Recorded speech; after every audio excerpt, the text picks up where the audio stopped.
আমি একটু আগে রেভিনিউ ফিগার পেলাম, এটা নিয়ে আমাদের বেশি ছিল। অ্যাজ অফ নাও 30 জুন পর্যন্ত আপনার সর্বশেষ যে ফিগার আমি দিয়েছিলাম মনে আছে কত বলছিলাম? 3,60,000 বলছিলাম। অ্যাজ অফ নাও আমাদের 3,68,177 কোটি টাকা 30 জুন পর্যন্ত আদায় হয়েছে। আবারও বলছি 3,68,177। এটাও চেঞ্জ হবে, আর একটু বাড়বে, কারণ আমাদের বুক অ্যাডজাস্টমেন্টগুলো নর্মালি 1-2 সপ্তাহ সময় লেগে যায় গভর্নমেন্ট প্রজেক্টে। তাতে করে আমার ধারণা যে এটা আরও বাড়বে মোটামুটি আমরা করতে পারি। এই বিষয়গুলোর প্রতি আমাদের নজরে এসছে এবং আমরা দেখেছি আমাদের এআই রিলেটেড যে বিষয়গুলো আছে সেগুলোর বিরুদ্ধে আমরা বিভিন্ন রকম স্টেটমেন্টও দিয়েছি। সামনেও আমরা এটা নিয়ে কাজ করব। আমাদের যারা সৎ এবং দক্ষ অফিসার তাদেরকে যদি কেউ মেলাইন করে, এটা ডেফিনেটলি আমরা এর বিরুদ্ধে ব্যবস্থা নেব।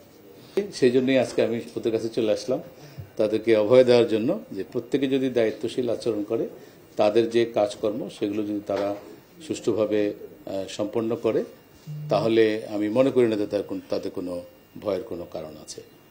আর কেউ কেউ হয়তো একটু না, অনেক বড় আকারেরই যেটা আমরা বলবো যে সীমা লঙ্ঘন করেছে, সেটা হয়তো ভিন্নভাবে দেখা হবে। তবে সাধারণভাবে আমার মনে হয় না যে কারো কোনো ভয়ের কোনো কারণ আছে। এটা কেন চলতে থাকবে? আপনারা কি ছড়াচ্ছেন এটা? কেন এটা চলতে থাকবে? আমাদের যারা আমাদের রাজস্ব বিভাগে কর্মরত আছেন তারাই তো রাজস্ব আদায় করবে। এটা তো আপনি বা অন্য কেউ তো করতে পারবে না, তাই না?